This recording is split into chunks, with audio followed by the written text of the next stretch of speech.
Georgia might be getting one of the most promising young quarterbacks in college football. Even though Jaden Rashada just finished up his first year of college football, he has already been in more than enough headlines. I mean, this is the same player that when he was in high school was in an NIL bidding war between Florida and Miami. The reports first came out that he was getting an $8 million NIL deal from Miami, and then he eventually committed to Miami, but then decommitted and ended up going to Florida, where he was getting a reported $13 million NIL deal. However, just a few weeks after signing with the Florida Gators, he requested out of his national letter of intent after the NIL deal fell apart. And that's how we end up with Jaden Rashada at Arizona State. Now, as a true freshman, Jaden Rashada looked like a promising talent. In his season opening game versus Southern Utah, he went 18 for 31 with 236 yards and 2 touchdowns, completing 58% of his passes. However, his next 2 games versus Oklahoma State and Arizona spelled a different story. He went 16 for 29, only completing 55% of his passes for 167 yards with 1 touchdown and 1 interception versus Oklahoma State, and then went 10 for 22, only completing 45% of his passes versus Arizona, going for 82 yards with 1 touchdown and 2 interceptions. However, as a true freshman quarterback in a Power 5 conference, Jaden Rashada held his own, and unfortunately, due to injuries, he wasn't able to play anymore for the rest of the season, but he looked promising in the games that he did end up playing in. Now, while Jaden Rashada was actually in high school, I got to see him when he was on the 7-on-7 circuit, and the kid is huge and he has a very live arm. Okay, well, now you might be wondering, why am I talking about a quarterback that's going to Arizona State, and then I was talking about Georgia might having a new quarterback? I'm just messing with you. You already know what the answer is. Jaden Rashada plans to enter the transfer portal, and Georgia looks to be the #1 school to be going after his talents. It looks like the Georgia Bulldogs are looking to add a little bit more depth to their quarterback room, having a guy that's going to be solid behind Carson Beck. They did bring in 4-star quarterback Ryan Puglisi from the 2024 recruiting class, but that's another true freshman. You don't want to have a true freshman behind a Heisman front-running winning quarterback in Carson Beck.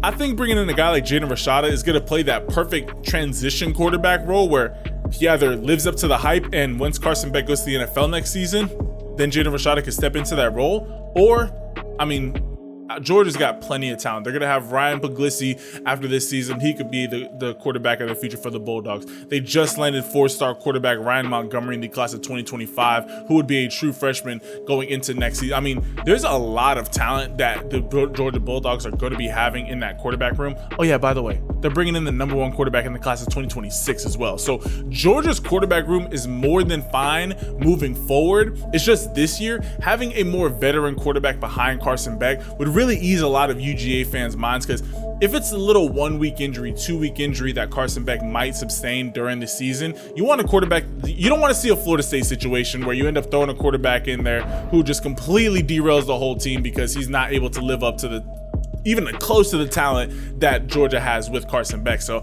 I think that Jaden Rashada going to Georgia would be a phenomenal pickup for the Bulldogs. On top of that, Jaden Rashada and Carson Beck have very similar play styles. It's not like you'd have to change up the whole playbook for him. They're both taller, slender quarterbacks who like to stand in the pocket and absolutely just rip the ball all over the field. They both have strong arms. Their play styles are very, very similar. So you can really, the plays that work best for Carson Beck are also going to be working best for Jaden Rashada. But these are all just speculations and rumors. Jaden Rashada hasn't even hit the transfer portal yet. There's just massive rumors by a lot of the major college recruiting analysts that Jaden Rashada is going to be hitting the transfer portal, and the #1 team that's looking to land his services does look to be Georgia. But I want to hear from all y'all. Comment your thoughts down below. Do you guys think that, first off, Jaden Rashada is even going to hit the transfer portal? And secondly, do you think that he's going to be going to Georgia? And then thirdly, do you guys think this is even a good move? I don't know if a lot of my UGA fans watched Arizona State games last year, but I've seen him in high school. I covered him while he was in high school. I've got to see the kid in person. I think that he's a very, very talented quarterback. It's really just going to be developing a system around him. And then he's green. He's fresh. I mean, you got to really let him get those college reps for him to be comfortable. I think you could see a similar situation as to what the other Arizona State quarterback did. Not to the same extent. I'm not talking like Jaden Rashada is going to pull a Jaden Daniels and all of a sudden go win the Heisman. But I do think that, you know, spending a year where you were the guy at a lower level school like in Arizona State, then transferring to another school where obviously Jaden Daniels didn't sit behind anybody, but being able to sit behind a quarterback like Carson Beck, learn what it's like to be a true QB1 of a Power 5 SEC school, and then going out and doing it yourself the following year. Georgia might have something there. I want to hear from all y'all. Comment your thoughts down below. Leave this video a like and hit that subscribe button. I love and appreciate each and every single last one of y'all.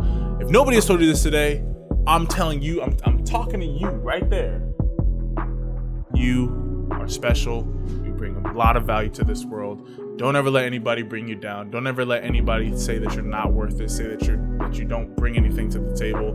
There's enough people that sometimes, honestly, a lot of times people do not understand the power of their words. There's some days where somebody could say a joke to you and it's just a joke and it just rolls off you. There's other days where it just hit a little bit differently and all of a sudden now you're in your head about things. Know that you don't have to stay in that place. Know that you can get to a place of confidence, a place of security and happiness on a day-to-day basis. It doesn't have to be these highs and lows. And if you feel like you're just trapped in that where you either are just staying in the lows or you have these massive highs and massive lows, know that you can always call upon God. God is the ultimate storm calmer. Whatever's going on in your world, Jesus can bring that peace and that security and that tranquility to your life that you may or may not have been realizing that you're looking for. And the blessed thing is that there's nothing fancy that you have to do. There's no magic words that you have to say to get Jesus to hear you. All he wants is just to have a regular relationship with you. The same way that you talk with your friends, the same way that you talk with the people that you look up to. That's the same way that you can talk to Jesus. You don't have to talk in this old English. Oh, hear thee, God. Will you? No, just, hey, God, this is how I'm feeling. He already knows how you're feeling. That's a beautiful thing. It's like talking to somebody that knows you better than you know you, because that's the truth. Love and appreciate all y'all. And I will catch you guys in the next video. Ciao.